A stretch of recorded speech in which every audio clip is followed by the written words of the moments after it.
दोस्तों, भारत का विभाजन 1947 में भले हुआ हो, लेकिन उसकी जो पृष्ठभूमि है वो काफी लंबे समय से बनना चालू हो चुका था।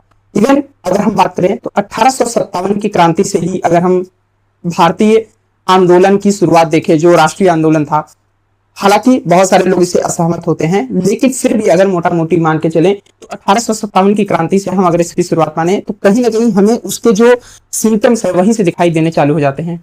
दोस्तों, आपको पता है कि 1857 की क्रांति के पश्चात जो है मुगल साम्राज्य, चूंकि उस समय एक बहुत बड़ी ताकतवर साम्राज्य था और मुगल साम्राज्य धीरे धीरे अपने पतन की ओर बढ़ रहा था और उसी का फायदा उठा करके अंग्रेजों ने मुगल साम्राज्य को कमजोर करने का अपना आखिरी प्रयास किया। और चूंकि 1857 की क्रांति में सबसे बड़ा जो स्टेक होल्डर था वो मुगल साम्राज्य यानी बहादुर शाह जफर मुगल साम्राज्य के उसमें प्रतिनिधि थे, उन्होंने 1857 की क्रांति में भाग लिया, इसलिए अंग्रेजों ने उन्हें उनके पद से बेदखल कर दिया, उन्हें बर्मा निर्वासित कर दिया गया। तो इसके पश्चात की घटनाक्रम पे हम नजर डालते हैं। इसके पश्चात हुआ क्या कि जो मुगल अभिजात वर्ग थे या इलीट क्लास के लोग जो मुगल दरबार में काम कर रहे थे, अचानक से उनको निष्कासित कर दिया गया, दरबार भंग कर दिया गया, पूरी तरीके से ब्रिटिश ने टेक ओवर कर लिया हिंदुस्तान का। ऐसा नहीं कि एक दिन 1757 की क्रांति से 1757 प्लासी के युद्ध से लेकर 1857 तकरीबन 100 साल का गया था और बहुत सारी घटनाएं इस बीच में होती हैं। लेकिन जो 1857 की क्रांति होती है उसमें मुगल साम्राज्य का पतन होता है और मुस्लिम अभिजात वर्ग का जो राजनीतिक पावर उसके पास थी वो राजनीतिक पावर उसके हाथ से चली गई। तो यहां से शुरुआत होती है कि किस तरीके से जो मुस्लिम लोग थे जो कि सत्ता में थे काफी लंबे समय से, और जब वो सत्ता से बाहर निकाल दिए जाते हैं, अचानक से वो कमजोर हो जाते हैं, तो अंग्रेजों ने उन्हें एक टूल की तरह इस्तेमाल करना चालू किया। डिवाइड एंड रूल और कम्युनल पॉलिटिक्स की शुरुआत यही से होती है। राजनीति में धर्म का किस तरीके से इस्तेमाल करना है, अंग्रेजों ने इस चीज को लेकर के इंट्रोड्यूस करा सबसे पहले। और आप यहां पर देख सकते हैं कि डिवाइड एंड रूल फार्मूला, ऐसा नहीं कि फार्मूला पहली बार इसका इस्तेमाल होता, अंग्रेज इसके पहले भारत में बहुत अच्छे तरीके से डिवाइड एंड रूल का फार्मूले का इस्तेमाल कर चुके थे, लेकिन पहली बार जो है वो इसको एक कम्युनल पॉलिटिक्स के कलेवर में पेश कर रहे थे। तो पहला पॉइंट हमें ध्यान रखना है कि किस तरीके से 1857 की क्रांति में जो है हिंदू मुस्लिम एकता देख करके अंग्रेज घबरा गए। अंग्रेजों को समझ में आ गया कि अगर आने वाले समय में भारत को कंट्रोल करना है, आने वाले समय में भारत पर अपना राज बरकरार रखना है, तो डेफिनेटली हिंदू मुस्लिम एकता को तोड़ना होगा। और इसके लिए उन्होंने मोहरा बनाया मुस्लिम अभिजात वर्ग को, जो ऑटोमेटिकली पावर से जा चुका था और उसे पावर की भूख थी। अंग्रेज ये चीज समझ गए कि इन्हें पावर चाहिए और पावर देने के लिए वो किसी भी हद तक जाने को तैयार होंगे। तो अलग अलग घटना, ऐसा नहीं कि सिर्फ ये एक घटना, बहुत सारी आगे चल के जितने भी हम टाइमलाइन और स्टेक होल्डर्स, दो चीजें सबसे इंपॉर्टेंट होती हैं किसी भी घटना में, कि उस समय का टाइम, अलग अलग टाइमलाइन में कौन कौन सी घटनाएं घटी, उन घटनाओं के पीछे कौन कौन लोग थे, और फिर सारी घटनाओं को, सारे स्टेक होल्डर्स को हम कनेक्ट करके देखेंगे, हमें एक निष्कर्ष, बहुत बढ़िया निष्कर्ष मिलेगा। तो 1857 की क्रांति हो गई। अब दूसरी महत्वपूर्ण घटना होती है 1885 में इंडियन नेशनल कांग्रेस की स्थापना। दोस्तों, आपको पता है बहुत अच्छे तरीके से कि इंडियन नेशनल कांग्रेस जब 1885 में स्थापना होता है तो इंडियन नेशनल कांग्रेस ने शुरू से ही अपना एजेंडा रखा कि वो धार्मिक गतिविधि और धार्मिक मामलों से दूर रहेंगे। वो अपना एजेंडा सीधा सरकार के पास जो भी रखेंगे वो सेकुलर तरीके से रखेंगे। तो अंग्रेजों को ये चीज समझ में आ गया कि यहाँ पर हिंदू मुस्लिम डिवाइड की कोई स्थिति नहीं हो सकती। तो अगली सबसे महत्वपूर्ण घटना होती है 1905, बंगाल का विभाजन बाई लॉर्ड कर्जन। इस व्यक्ति को पहचान लीजिए दोस्तों, यही वो व्यक्ति है जिसने 1905 में बंगाल का विभाजन किया। और चूंकि शुरुआत में अगर देखें तो बंगाल जो है वो काफी बड़ा एरिया हुआ करता था, ऐसा नहीं है। आज का जो पश्चिम बंगाल है उसमें, तत्कालीन बंगाल में आज का पश्चिम बंगाल, बांग्लादेश और बिहार, उड़ीसा काफी बड़ा, इवन आसाम के भी कुछ हिस्से जो है उसके अंतर्गत आते थे। तो बंगाल जो है वो काफी बड़ा है। आप देख सकते हैं मैप में कि किस तरीके से ये पूरा एक जो है एक प्रकार से उस समय का तत्कालीन बंगाल हुआ करता था। अंग्रेजों ने दो हिस्सों में बांट दिया इसे प्रशासनिक सुविधा के नाम पर, कि अंग्रेजों को इतने बड़े एरिया का प्रशासन मैनेज करने में बहुत दिक्कत हो रही है, इसलिए हम ये कदम उठा रहे हैं। अंग्रेजों का ये लॉजिक था, जबकि सीधे सीधे यहाँ पर जो है वो धर्म के आधार पर उसको डिवाइड करने का एक प्रोपोगेंडा किया गया कि किसी तरीके से हिंदू और मुस्लिम आबादी के आधार पर प्रशासन को बांट दिया जाए ताकि प्रशासनिक सुविधा हो सके, जबकि सच्चाई थी कि धार्मिक आधार पर आबादी को बांट करके ये एक प्रयोग किया जा रहा था, वही प्रयोग जो 1947 में चल के पूर्ण रूप से एग्जीक्यूट कर दिया जाता है। ये 1905 में उसकी पहली झलकी थी, हिंदू मुस्लिम डिवाइड। और यही पर आप देखिए, ये भारत के विभाजन की जो है नींव अंग्रेजों ने कहीं ना कहीं भारत के विभाजन की नींव डाल दी 1905 में। तो अभी हम जल्दी जल्दी से सारी घटनाओं को देखते हैं, सारी टाइमलाइन को देखेंगे, बाद में सब टाइमलाइन को हम आपस में कनेक्ट करेंगे। तो सबसे पहले 1857 की क्रांति, इलीट क्लास पावर से निकल चुका था। इलीट क्लास को वापस पावर में लाने के लिए अंग्रेजों ने उनको मैनिपुलेट किया, उनको अपने हिसाब से नचाना चालू कर दिया, divide and rule.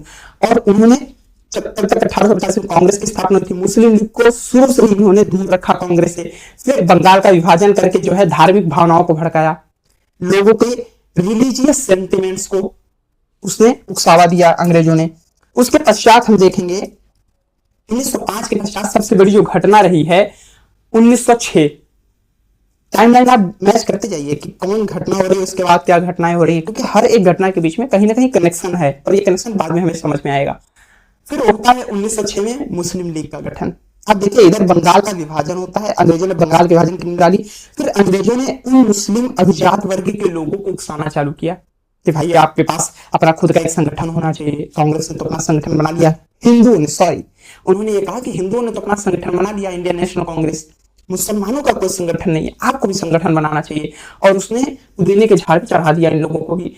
Muslim league का गठन होता है, और होता कहाँ ये सबसे महत्वपूर्ण है, ढाका में, जो कि आज के बांग्लादेश में है, और आजादी के समय जो ईस्ट पाकिस्तान हुआ करता था।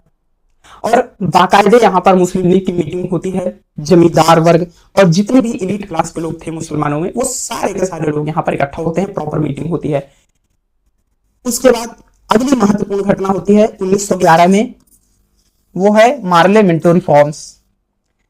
तो मार्ले मिंटो अंग्रेज अधिकारी थे, इन लोगों ने एक रिफॉर्म लेके आया, government of India act 1909, sorry ये 1911 में आया था। तो 1911 में जो एक्ट एक लाया गया मार्ले मिंटो रिफॉर्म के नाम से, उसमें बहुत सारे पॉइंट्स थे, लेकिन एक सबसे जो महत्वपूर्ण पॉइंट था और जो हमें इस पर्टिकुलर घटना के इर्द गिर्द ध्यान रखते हैं, वो था पृथक निर्वाचन फॉर मुस्लिम्स। और यही पर डिवाइड एंड रूल की नींव रख दी गई पहली बार ऑफिशियल रूप में, कहीं ना कहीं, कि भाई जो मुस्लिम हैं, मुस्लिम के लिए एक स्पेसिफिक सीट डिसाइड कर दी जाएगी, स्पेसिफिक एरिया डिसाइड कर दिया जाएगा, और वहां पर सिर्फ मुसलमान ही चुनाव लड़ पाएगा, और उसको वोट देने वाला भी सिर्फ मुसलमान ही होगा, और कोई उसे वोट नहीं दे सकता। तो ये कहीं ना कहीं पृथक निर्वाचन के रूप में अंग्रेजों ने जहर बोने का काम किया 1911 के पार्लियामेंट्री रिफॉर्म में। अब ये प्रस्ताव जो है, इसमें बहुत सारी कंट्रोवर्शियल चीजें हैं, बहुत सारे पॉइंट्स हैं, वो इतने इंपॉर्टेंट नहीं है जितना इंपॉर्टेंट ये पॉइंट है। क्योंकि अभी जब हम पढ़ेंगे कि किस तरीके से भारत का विभाजन होता है, तो इंडिया के पार्टीशन में सबसे बड़ा रोल कहीं ना कहीं अगर देखें तो पार्लियामेंट्री रिफॉर्म की जो पृथक निर्वाचन, फिर से इसने रिलीजियस सेंटिमेंट को भड़का दिया। अब आप समझिए कि एक तरफ मुसलमानों का तुष्टीकरण किया जा रहा है, ठीक, अपीसमेंट की पॉलिसी जिसको हम कह सकते हैं, अपीसमेंट की पॉलिसी की जा रही है कि जो इलीट क्लास, ऐसे नहीं कि सभी मुसलमानों को, वो सिर्फ इलीट क्लास को अंग्रेजों ने भड़काया, इलीट क्लास को चढ़ाया। और जब इलीट क्लास मनमानी करने लगा, तो कहीं ना कहीं अंग्रेजों को पता था कि भाई जब एक व्यक्ति को बहुत ज्यादा आप इज्जत देंगे और उसी के सामने बैठे हुए दूसरे इंसान को इज्जत नहीं देंगे, तो सीधी सी बात है कि उनके मन में आपस में एक दूसरे को लेकर खटास आ ही जाएगी। अब जो हिंदू वर्ग था, हिंदू लॉबी थी, हिंदू इलीट क्लास था, उसे लगने लगा कि कहीं ना कहीं अंग्रेज जो है हमें नजरअंदाज कर रहे हैं, अंग्रेज हमारे ऊपर ध्यान नहीं दे रहे हैं। उन्होंने यहाँ पर कहा कि भाई अब हमें भी अपना एक संगठन बनाना पड़ेगा, और यहीं से जो डिवाइड एंड रूल फॉर्मूला था वो बहुत मजबूत हो जाता है। 1915 की घटना बहुत महत्वपूर्ण घटना है। 1915 में हिंदू महासभा का गठन होता है। पंडित मदन मोहन मालवीय इसके शुरुआती लोगों में से थे। बाद में सावरकर जो है, विनायक दामोदर सावरकर चलते इसको, इसकी अध्यक्षता संभालते हैं। तो यहां से आप देखेंगे कि एक तरफ मुस्लिम लीग यानी कि धर्म के आधार पर एक संस्था बनती है, दूसरी तरफ 1915 में हिंदू महासभा का गठन होता है, यानी कि धर्म के आधार पर दूसरी संस्था बनती है। अब एक संस्था हिंदू के नाम पर, एक संस्था मुस्लिम के नाम पर, और इस तरीके से यहाँ पर डिवाइड एंड रूल फार्मूला अंग्रेजों ने बहुत अच्छे तरीके से इंप्लीमेंट कर दिया। और अंग्रेज तो बिल्कुल फर्स्ट क्लास अपने कमरे में बैठ के एंजॉय कर रहे हैं। उन्हें लग रहा है कि उनका तो फार्मूला सक्सेसफुल हो गया, ये दोनों बेवकूफ अब आपस में लड़ेंगे और हमें तो बैठ कर पिक्चर देखनी है। अंग्रेज अब इस मोड में आ चुके थे। अब अगली घटना सबसे महत्वपूर्ण है और वो है 1916 का लखनऊ पैक्ट। अब इस दौरान जो प्रोसेस देखते जो इंडियन नेशनल कांग्रेस थी उसको समझ में आने लगा कि यार अगर हम समय रहते हिंदू और मुस्लिम को एक नहीं करेंगे तो कहीं ना कहीं ये डिवाइड जो है ये खाई बहुत गहरी होती जाएगी। तो 1915 में लखनऊ पैक्ट किया जाता है और इसमें कांग्रेस और मुस्लिम लीग के बीच बहुत सारे एग्रीमेंट्स होते हैं, बहुत सारे समझौते होते हैं और महत्वपूर्ण बात है एक व्यक्ति को ध्यान रखिएगा, मोहम्मद अली जिन्ना। इस समझौते को करवाने में बहुत इंपॉर्टेंट रोल रहता है जिन्ना का। जिन्ना यहाँ पर इस पैक्ट को साइन करवाते हैं। मुस्लिम और हिंदू के बीच में जो एक प्रकार से विभाजन की स्थिति क्रिएट होने वाली थी उसको दूर करने का प्रयास करते हैं। सोचो यहाँ 1916 में अभी जिन्ना एक करने की कोशिश कर रहे हैं और बाद में विभाजन के लिए सबसे महत्वपूर्ण अगर कोई व्यक्ति हो जाता है वो जिन्ना ही है। तो यहाँ पर जिन्ना एक करते हैं, लेकिन एक सबसे बड़ा पेच जो यहाँ फंसा दिया गया और जो आगे फसाद की जड़ निकलती है और वो था पृथक निर्वाचन को स्वीकार कर लिया कांग्रेस ने। यानी कांग्रेस मान लिया कि ठीक है भाई आप पृथक निर्वाचन कंटिन्यू रहेगा, जो कि सबसे बड़ी कहीं ना कहीं समस्या थी पृथक निर्वाचन। स्वाभाविक सी बात है कि फिर दूसरा वर्ग भी कहेगा कि भाई हमें भी पृथक निर्वाचन मिलना चाहिए। हर वर्ग, हर कोई जात के नाम पे, कोई वर्ग के नाम पे, कोई क्षेत्र के नाम पे सब अपना अपना निर्वाचन मांगने लगेंगे तो समस्या तो खड़ी हो जाएगी, फिर समस्या हो जाएगी। खैर तत्काल में तो 1916 में लखनऊ पैक्ट हो गया और इस एक पॉइंट की वजह से आगे चल की स्थितियां बिगड़ने वाली थी। अब इसके बाद सबसे महत्वपूर्ण जो घटना होती है वो था 1937 का चुनाव। गवर्नमेंट ऑफ इंडिया एक्ट 1935 आता है, अंग्रेज रिफॉर्म लेके आते हैं, बहुत सारे रिफॉर्म्स उसमें रहते हैं और इसके अंतर्गत जो है 1937 में विधानसभा के चुनाव कराए जाते हैं। उस चुनाव के अंतर्गत अगर देखें तो कांग्रेस ने भारी जन समर्थन के साथ जो है विजय पाई और कांग्रेस ने लगभग सारी सीटों पर जीत दर्ज की और मुस्लिम लीग का प्रदर्शन बहुत कम था। ये आप देखिए मुस्लिम लीग बहुत कम सीटों पर, बहुत आप कह सकते हैं कि बहुत खराब प्रदर्शन रहा मुस्लिम लीग का। यानी कि जनता के बीच 1937 तक भी मुस्लिम लीग कोई जगह नहीं बना पाई थी। ऐसा नहीं था, रिलीजियस सेंटिमेंट को अंग्रेजों ने भड़काया था तो कहीं ना कहीं वो चीजें थी लेकिन वो ब्रॉडर पर्सपेक्टिव में उस तरीके से नहीं थी। लेकिन असली कहानी जो है वो 1937 के बाद शुरू होती है। 1939 में जो है वर्ल्ड वॉर शुरू हो जाता है, आप सभी को पता है सेकेंड वर्ल्ड वॉर जो है 1939 में शुरू होता है और अंग्रेजों ने इसमें भारतीय सैनिकों को झोंक दिया बिना भारतीयों की परमिशन लिए।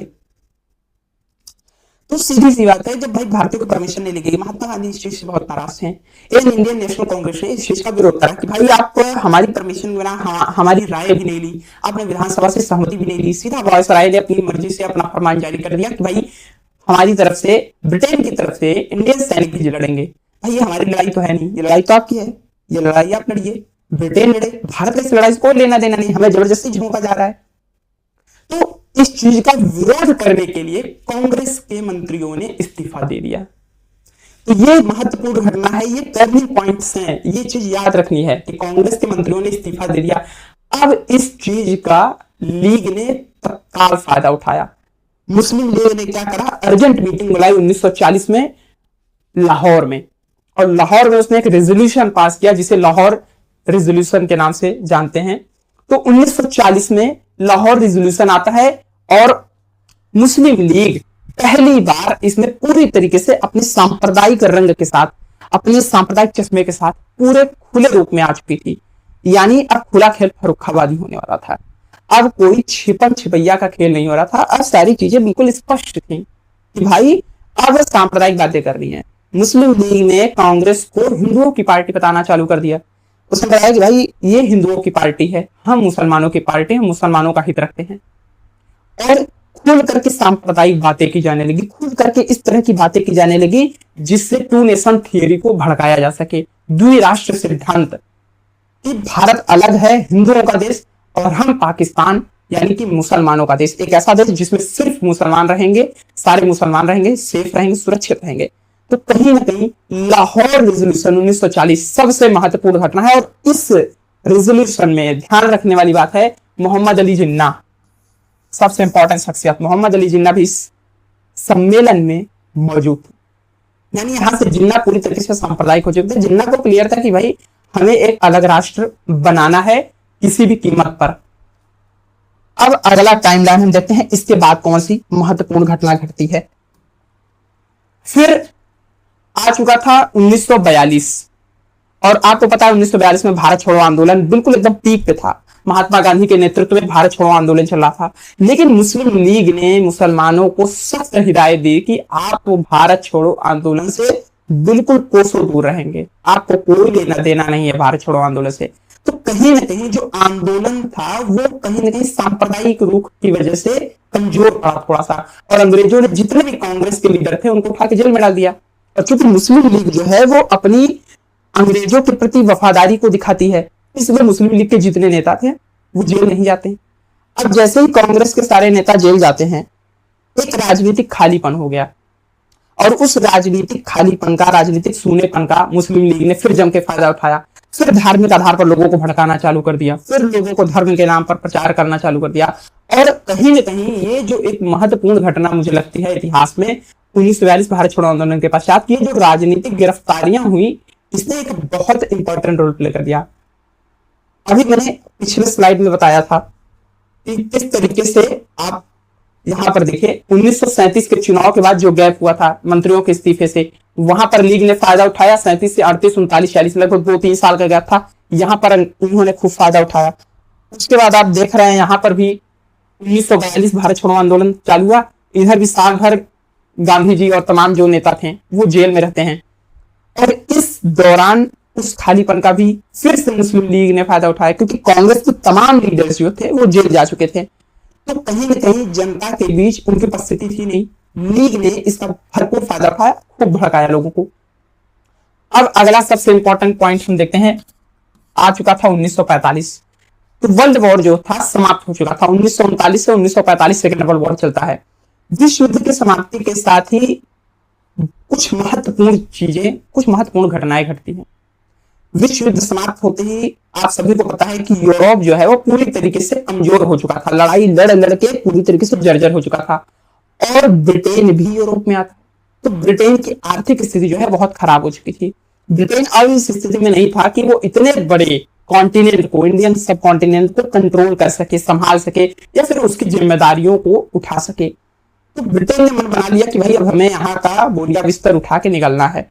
तो कहीं ना कहीं इससे जो सांप्रदायिक भावनाएं भड़काने वाले लोग थे उनको समझ आने लगा कि बदले छोड़ के जाएंगे, यही मौका है, जो करना है कर लो, जो पाना है पालो, जो हड़पना है हड़प करके रख लो, मुझे तो फिर मौका नहीं मिलेगा।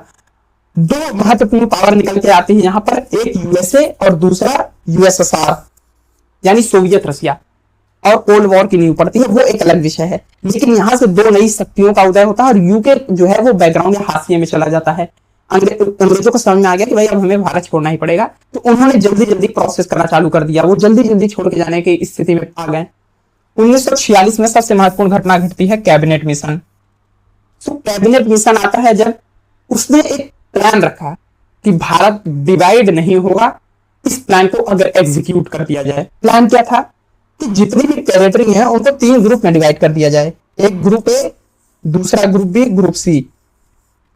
ग्रुप ए में जो है मोस्टली वो स्टेट होंगे जहां हिंदू मेजोरिटी में है।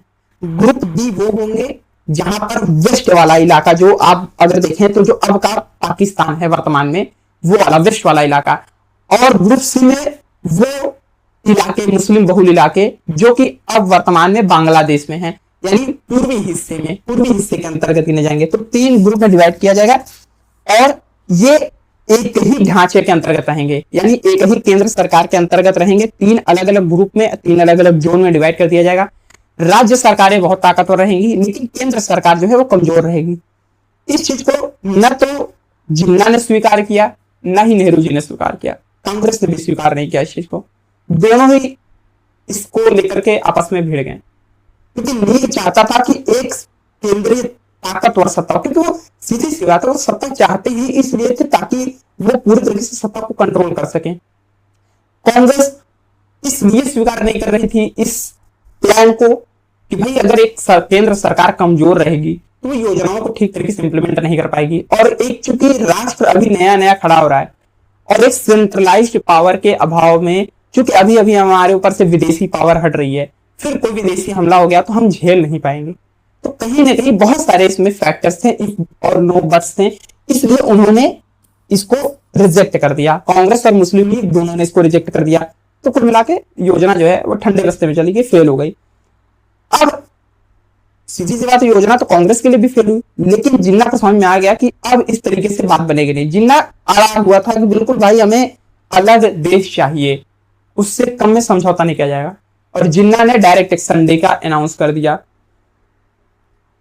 टेक्निकल टर्म है और बात वही है, बात है सीधे सीधे हिंसा और रक्तपात की डिमांड। क्या सड़कों पर उतरिए, कत्लेआम करिए, मारिए, काटिए, और ये डिमांड जो है लोगों से की गई, लोगों ने इसको इम्प्लीमेंट करना चालू कर दिया। लोग दिमाग से पैदा होते ही हैं। 1946 मतलब इतनी स्याह घटना, इतिहास के काला अध्याय में से आप मान सकते हैं। और ये जो सिलसिला चालू हुआ अगले 2 से 3 सालों तक, ये सिलसिला चलता ही रहा अनवरत। बहुत अलग ही इसकी हिस्ट्री है। तो कुल मिला के जो चीजें चल रही थी, कनेक्ट होते होते होते होते सारी प्लान, सारी चीजें धरी की धरी रह गई। जिन्ना ने डायरेक्ट एक्शन डे की वकालत करी, हिंसा और रक्तपात का दौर शुरू हो चुका था।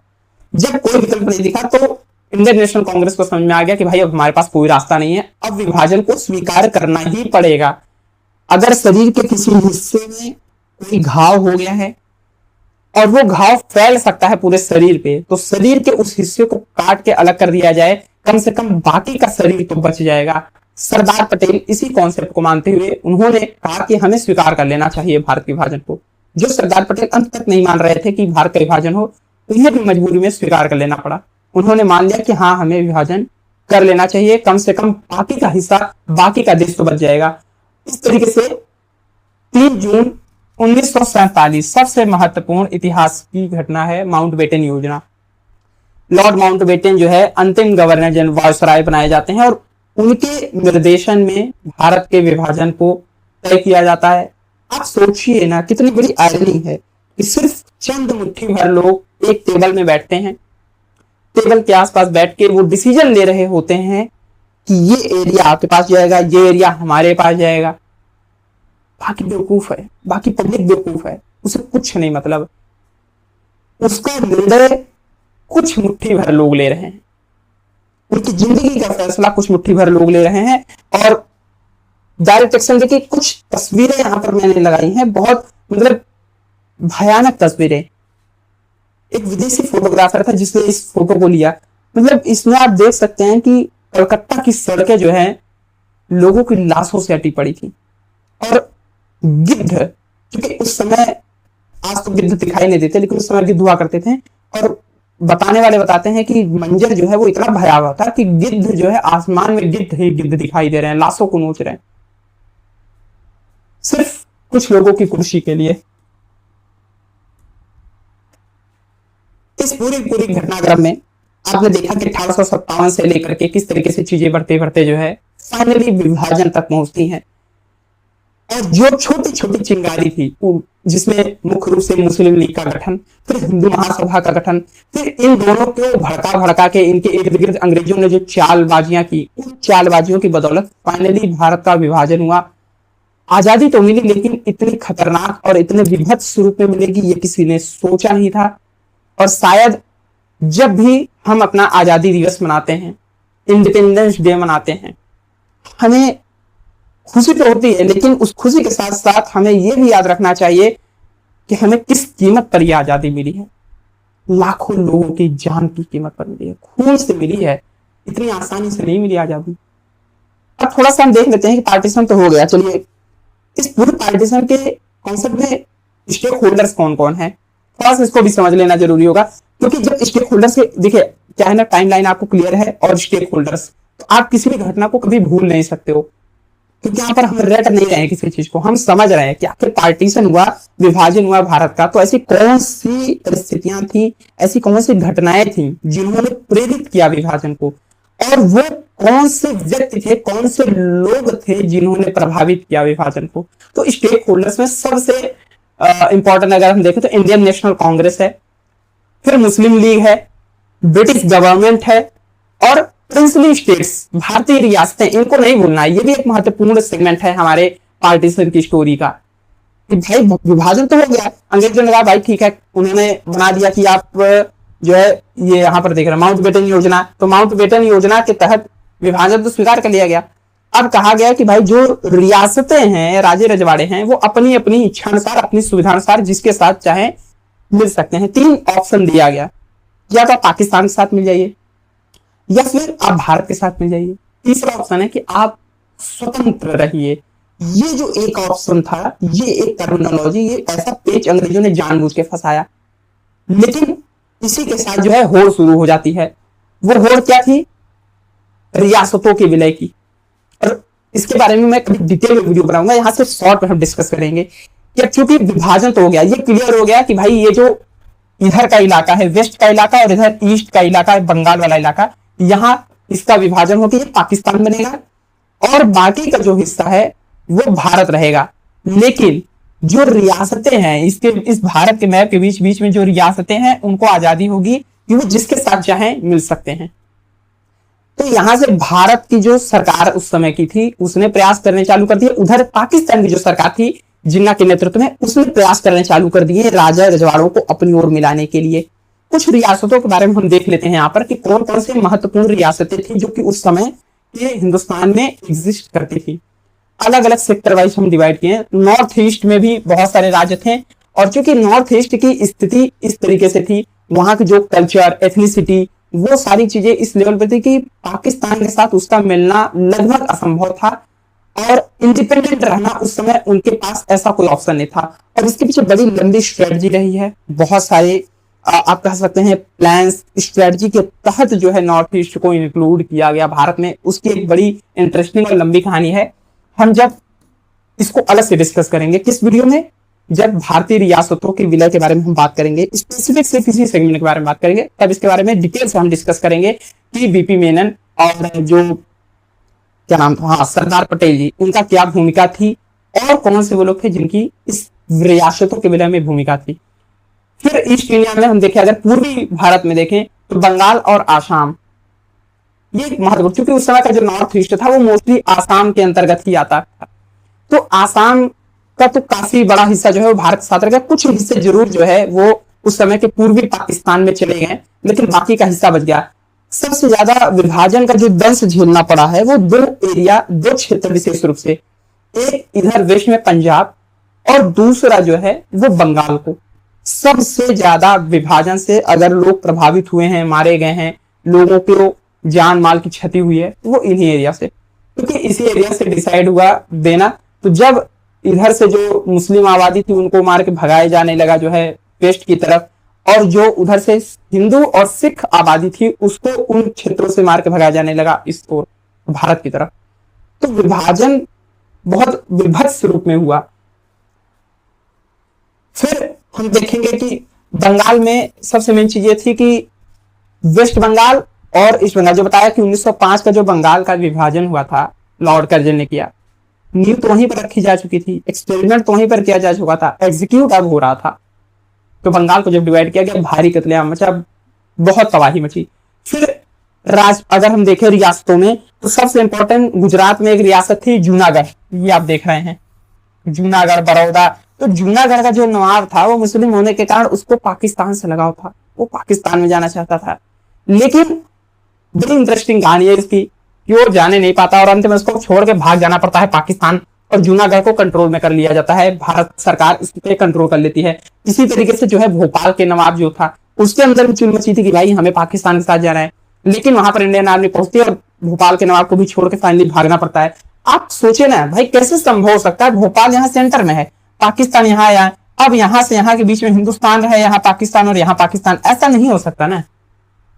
भारत की सरकार को पता है कि व्यवहारिकता में ऐसा संभव नहीं है। दूसरी बात, सबसे महत्वपूर्ण बात, चाहे जूनागढ़ हो और चाहे जो है वो भोपाल रहा हो, इन दोनों ही जगह पे जो आबादी थी मैक्सिमम वो हिंदू आबादी थी। ऐसा नहीं कि कांग्रेस ने इस वजह से, पर मेन कहीं ना कहीं जो वहां की आबादी थी वो नहीं जाना चाहती थी पाकिस्तान, वो यही रहना चाहती थी, भारत के साथ मिलना चाहती थी, इसलिए भी कहीं ना कहीं विलय नहीं हो पाया। अब हैदराबाद की भी इसी तरीके से कहानी। हैदराबाद का जो निजाम है, हालांकि 1947 में भारत का विभाजन जरूर हो गया, लेकिन भारत आजाद हो गया, लेकिन जो हैदराबाद है वो 1947 में भारत के साथ नहीं मिला, क्योंकि काफी लंबे समय तक जो हैदराबाद का नवाब था उसने इंस्ट्रूमेंट ऑफ इंस्ट्रक्शन पे साइन नहीं किया, उसने जो विलय पत्र पर हस्ताक्षर नहीं किए, आनाकानी कर रहा था। फाइनली जो है ताकत का इस्तेमाल किया गया और जोर जबरदस्ती दबाव बना करके उससे सिग्नेचर करवा लिया गया और हैदराबाद का नवाब भी छोड़कर भाग गया पाकिस्तान। इसी तरीके से गोवा के हालांकि अलग कहानी है, वहां पर तो पुर्तगालियों का कंट्रोल था और गोवा को आजाद कराने के लिए इस पे स्पेसिफिक वीडियो मैं बनाऊंगा आने वाले समय में कि किस तरीके से उसकी क्या कहानी है, कि किस तरीके से 400 साल गोवा में पुर्तगालियों का कंट्रोल था और फाइनली जो है उनको भागना पड़ता है छोड़ के। फिर हम देखेंगे जम्मू कश्मीर और पंजाब की कहानी। पंजाब की कहानी तो चूंकि महाराजा रणजीत सिंह से जब अंग्रेजों ने पंजाब का एरिया ले लिया था तो उन्होंने पंजाब को अलग अलग जोन में अलग अलग उसमें डिवाइड कर दिया था। वो जो विस्तृत पंजाब था वो पंजाब रह ही नहीं गया था, लेकिन फिर भी काफी बड़ा एरिया पंजाब का जो आज भारत में पंजाब है और उस समय मतलब आज का जो पाकिस्तान का, ये काफी बड़ा एरिया आप देख सकते हैं पंजाब का। लेकिन अधिकांश हिस्सा जो था वेस्ट में वो पाकिस्तान के हाथ में चला गया, जहां जिसकी वजह से इसको पंजाब कहा जाता था, 5 नदियों की धरती। तो जो 5 नदियां हैं व्यवहारिकता में अगर आप देखें तो 5 नदियां वास्तविकता में वो पंजाब वाले, पाकिस्तान के पंजाब वाले एरिया में है। यानी कि जो हमारा असली पंजाब था वो तो हमारे यहां से चला गया, वो तो पाकिस्तान के कब्जे में चला गया और इसीलिए सबसे ज्यादा विभाजन का दंश इस क्षेत्र के लोगों को भुगतना पड़ा।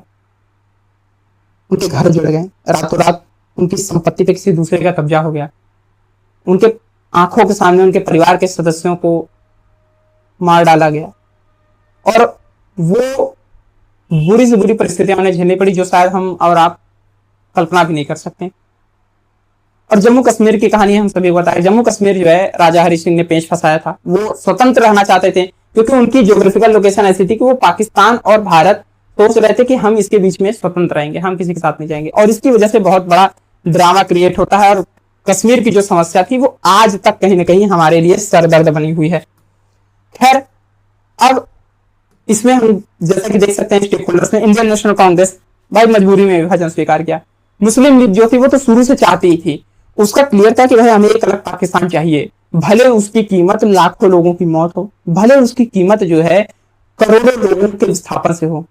ऑब्वियसली भाई सबसे बड़ी जो उसमें स्टेक होल्डर्स मैं मानता हूं वो है कॉमन पीपल, आम आदमी, चाहे हिंदू हो चाहे मुसलमान, किसी भी धर्म का व्यक्ति हो, जिसको अपनी संपत्ति, घर, जमीन, जानवर सब कुछ रातों रात छोड़ करके एक जगह से हजारों किलोमीटर दूर छोड़कर भाग जाना पड़े और उसमें भी अगर किसी व्यक्ति की संपत्ति ले ली जाए तो उस व्यक्ति को समस्या नहीं होगी, लेकिन उसके आंखों के सामने उसके घर वालों को मार दिया जा रहा हो। और सबसे ज्यादा इसमें आप देख सकते हैं बच्चे, महिलाएं, उन्हें इस विभाजन का दंश झेलना पड़ा और जिसको शब्दों में बयां नहीं किया जा सकता है। कह देना आसान है पर उस चीज को फील वही कर सकता है जिसकी फैमिली के साथ, जिसके पूर्वजों के साथ ये चीजें हुई हैं, वो आज भी उस चीज से पूरी तरीके से उबर नहीं पाए हैं, आप समझ लीजिए। लेकिन इसमें इन लोगों को तो हम सब जानते भाई, ठीक है, कॉमन पीपल के ऊपर लाइफ में प्रभाव पड़ा, प्रिंसली स्टेट्स को दे दिया अंग्रेजों ने कि भाई आप जिसके साथ चाहे मिल सकते हैं, कांग्रेस, मुस्लिम लीग। एक व्यक्ति और है जो बैकग्राउंड में छिपे सारा खेल खेल रहा था।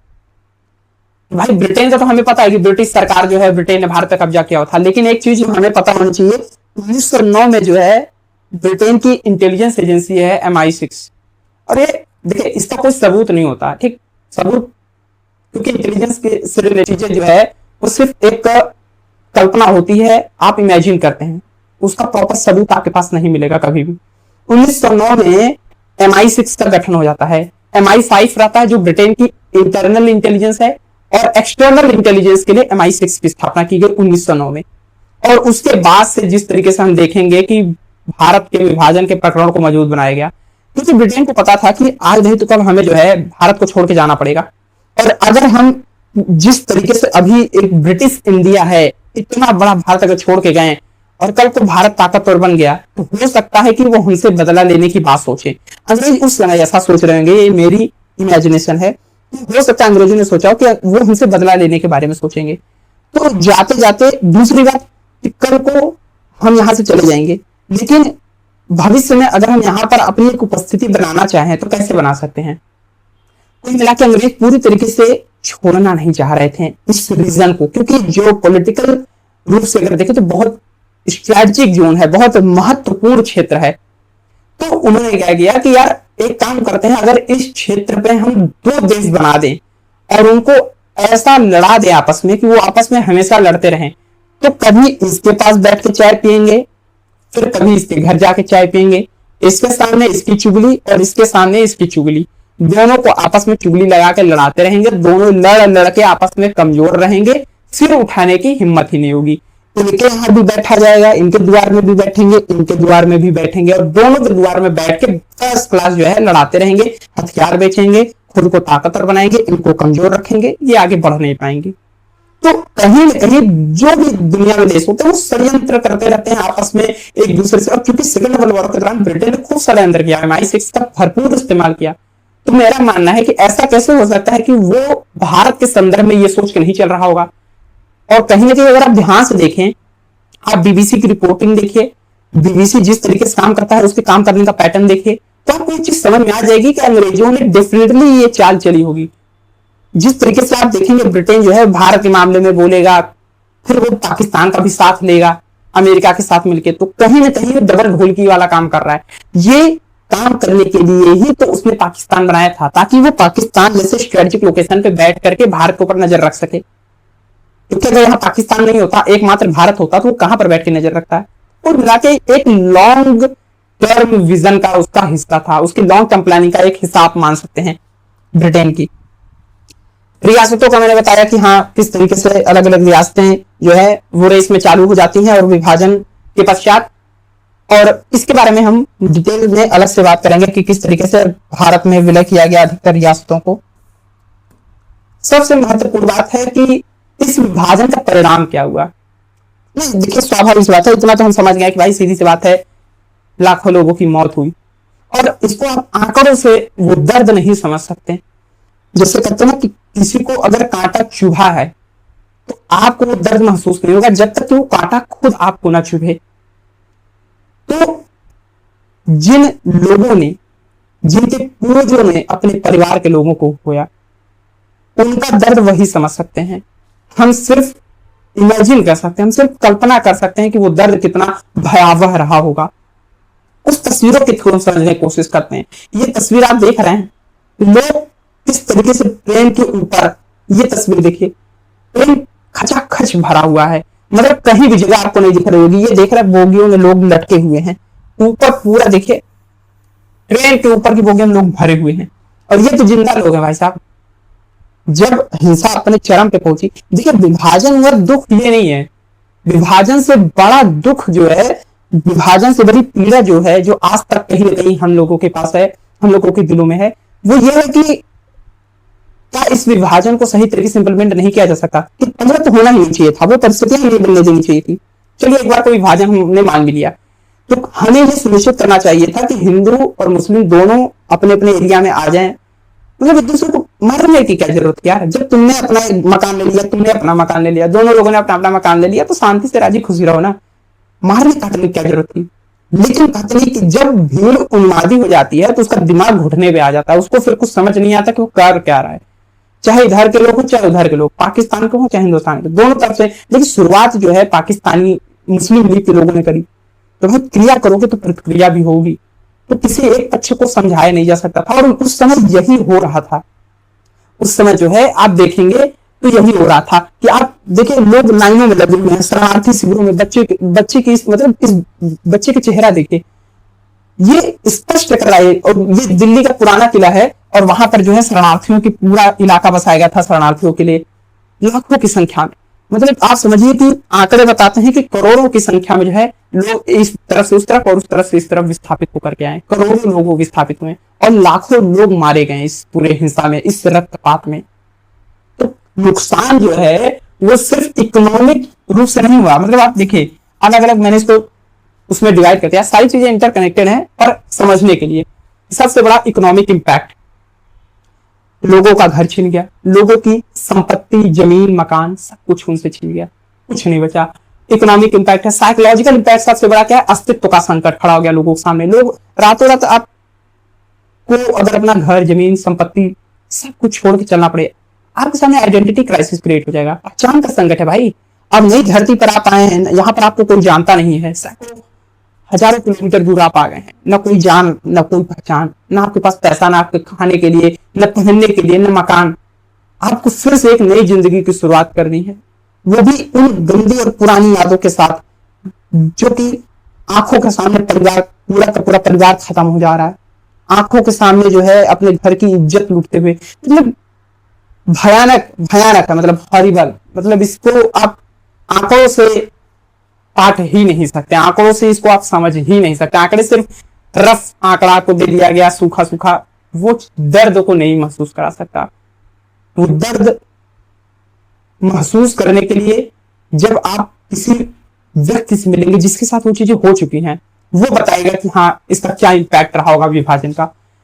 खैर, कुछ प्रभाव होते हैं जो कि क्षणिक होते हैं, अल्पकालिक होते हैं, और कुछ प्रभाव जो है वो दीर्घकालिक है। जैसे जो इकोनॉमिक लॉस है वो तो आप मान सकते हैं कि कुछ समय बाद जो है धीरे धीरे लोगों ने सेटल हो गया। इवन अगर आप देखें तो जो लोग सिंध से पंजाब से आए थे, सिंधी, पंजाबी, मोस्टली पंजाबी सिख, वो कम्युनिटी आप देखेंगे भारत में आज भी सबसे समृद्ध कम्युनिटी मानी जाती है। वो भीख नहीं मांगते, मेहनत से करेंगे समृद्धि, आज वो सब समृद्ध हैं।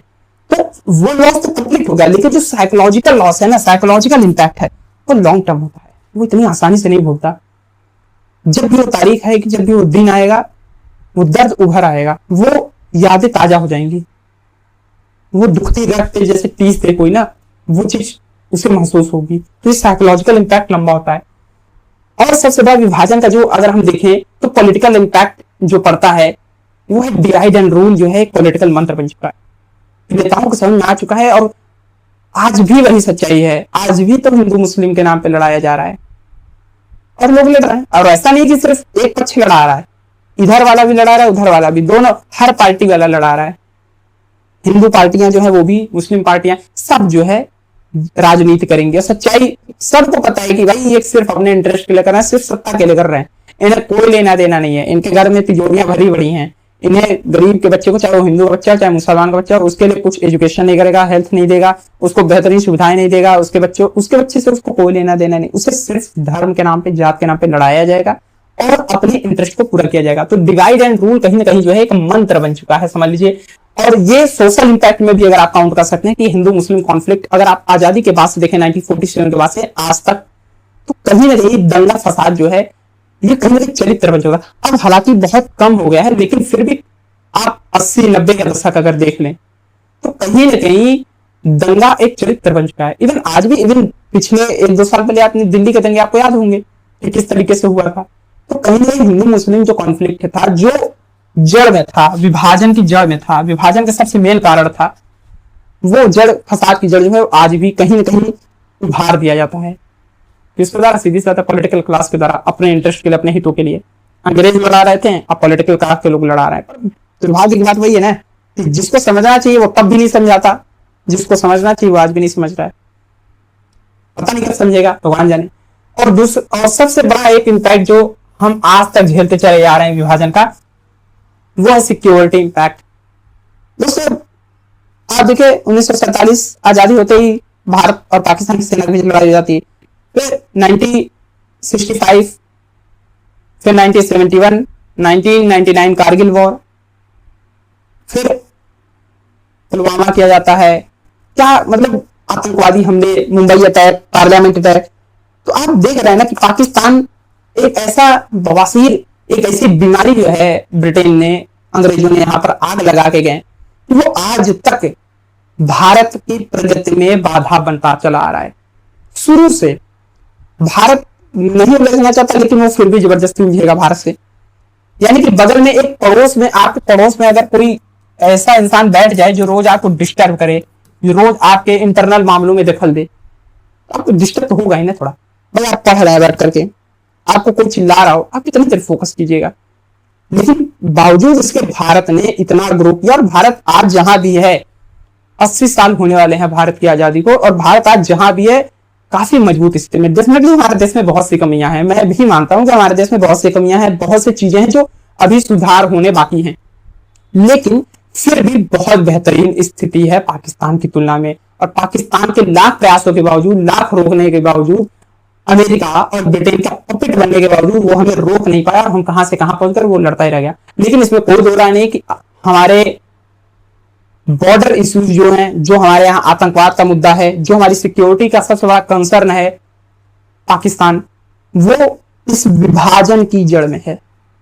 अगर ये विभाजन ना हुआ होता तो ये सारा ये सब जो बवाल हो रहा है ये सब बवाल नहीं होता ना। मतलब आप देखिए ये जो बाघा टारी बॉर्डर का आप देख रहे हैं कि किस तरीके से वहां पर भीड़ जुटती है, और शुरू से मतलब आप देखिए लगातार कॉन्फ्लिक्ट, मतलब 4 तो युद्ध हो चुके हैं, जो बड़े बड़े युद्ध हो चुके हैं। बाकी जो मेजर कॉन्फ्लिक्ट है वो तो शुरू से चला आ रहा है, वो मतलब उसकी तो कोई बात ही आप मत कीजिए, वो तो मतलब घेलवा हो चुका है, आप समझ लीजिए। इस विभाजन को 2 और पॉइंट से हम प्रॉपर क्लियरली समझ लेंगे। देखिए पॉइंट्स तो सारे जितने इंपॉर्टेंट पॉइंट्स थे मैंने सब डिस्कस कर लिए, लेकिन 2 और चीजें बात कर लेते हैं कि इस विभाजन को, इस पार्टीशन को अलग अलग तरीके से लोगों ने रिप्रेजेंट किया है। बहुत सारे लेखकों ने इसको किताबों के थ्रू रिप्रेजेंट किया है, उन्होंने अपने विचार अभिव्यक्त किए हैं किताब के माध्यम से। 3-4 किताबें हैं, मैं इसका थोड़ा जिक्र कर लेता हूं। अमित मजूमदार हैं एक राइटर, उन्होंने इसके पार्टीशन के ऊपर जो है बहुत फेमस उपन्यास कर रहे हैं, तो इन्होंने जो है उपन्यास के कलेवर में कहानी, देखिए उपन्यास क्या होता है, कई अलग अलग छोटी छोटी कहानियां होती है, हर एक कहानी के बीच में इंटरलिंक होता है, बड़े रूप में एक प्रयास कर लीजिए एक बड़ी कहानी है। तो इस नॉवेल के अंदर उन्होंने दिखाया कि भाई किस तरीके से विभाजन हुआ, विभाजन के क्या परिणाम है, विभाजन से जो एक कुल मिला के साइकोलॉजिकल इंपैक्ट और सोशल इंपैक्ट को इन्होंने नॉवेल के माध्यम से दिखाने की कोशिश करी है कि भाई लॉन्ग टर्म में क्या इसका इंपैक्ट पड़ा। इवन खुशवंत सिंह की ट्रेन टू पाकिस्तान, इसमें भी इन्होंने कहानी दिखाई है। खुशवंत सिंह चूंकि पाकिस्तान वाले इलाके से जो है, जो पाकिस्तान मतलब बन गया पंजाब वाले इलाके से, जो है भारत वाले पंजाब में आते हैं। विभाजन का जो एक्सपीरियंस था उन्होंने इस किताब के माध्यम से अभिव्यक्त किया है। इसके अलावा एक विदेशी राइटर है, उसने भी मतलब बहुत सारी किताबें लिखी गई हैं, तो विदेशी राइटर्स ने भी अपने एक्सपीरियंस लिखे हैं। सब हर व्यक्ति ने अपने अपने दृष्टि से एनालिसिस करा है इसका, लेकिन सबसे बढ़िया किताब जो मुझे लगी एक ये है खुशवंत सिंह का ट्रेन टू पाकिस्तान, क्योंकि इसमें व्यक्ति डायरेक्टली किताब लिख रहा है, जिस व्यक्ति ने अनुभव किया है वो ज्यादा बेहतर तरीके से चीज को व्यक्त कर सकता है। दूसरी सबसे बेस्ट किताब मुझे लगी ये है, जो भी मैंने इसके रिव्यूज पढ़े, जो भी इसके बारे में अवेलेबल सोर्सेस हैं, जहां से भी मिला, जो भी मैंने इसके बारे में पढ़ा, मुझे सबसे शानदार किताब लगी उर्वशी बुटालिया की the other side of silence. मतलब शानदार किताब है, क्योंकि इस विभाजन की जो सबसे बड़ी कीमत है, इस विभाजन का सबसे बड़ा जो दर्द झेलना पड़ा है, दंश झेलना पड़ा है, वो महिलाओं को झेलना पड़ा है। उनके प्रति भयानक यौन हिंसा हुई, अपना घर छोड़ना पड़ा, रातों रात अपनी जमीन से उजड़ गए। से महत्वपूर्ण उपन्यास आप इसको मान सकते हैं। इसमें किस तरीके से उर्वशी बुटालिया ने महिलाओं के ऊपर जो भी अत्याचार हो रहे थे उस दौरान, उन सभी चीजों को बहुत ही उपन्यास के क्लेवर में जो है पेश किया है। इसके अलावा बहुत सारी मूवीज, बहुत सारे वेब सीरीज इस चीज को लेकर के बने हुए हैं। गदर आपने देखा है, भाग मिल्खा भाग, मुझे 2 चीजें सबसे अच्छी लगी, एक भाग मिल्खा भाग, गदर, ये तो आप सभी ने देखा होगा। इसके अलावा तमस, और अभी ये लेटेस्ट वेब सीरीज बनी है पार्टीशन 1947। तो कुल मिला के ये है कि साहित्य के थ्रू, सिनेमा के थ्रू, अलग अलग माध्यमों से जो है विभाजन की पीड़ा को दिखाया गया है। बात यह है कि चाहे सिनेमा हो, साहित्य हो या फिर कोई और माध्यम, हर एक माध्यम के थ्रू हम उस समय की घटना को समझ सकते हैं। तो दोस्तों मैंने कोशिश किया कि विभाजन के बारे में जो भी शॉर्ट में प्रयास करूं बताने की। टाइमलाइन और स्टेक होल्डर 2 चीजें आपको ध्यान रखनी है, बाकी आप इनमें से जो भी चाहें मूवी या वेब सीरीज देख सकते हैं, उससे आपको चीजें ज्यादा अच्छे तरीके से समझ में आएंगी। टाइमलाइन आपको क्लियर रखना है। सबसे इंपॉर्टेंट, मुस्लिम लीग का गठन कब हुआ और हिंदू महासभा, ये इन्हीं दोनों को उकसा करके, इन्हीं दोनों को बढ़ा करके अंग्रेजों ने जो है वो परिस्थितियां निर्माण की जिसके द्वारा जो है भारत का विभाजन हो जाता है। तो दोस्तों आई होप कि आपको वीडियो अच्छा लगा होगा। वीडियो में लास्ट तक बने रहने के लिए, वीडियो को अंत तक देखने के लिए बहुत बहुत धन्यवाद। जय हिंद।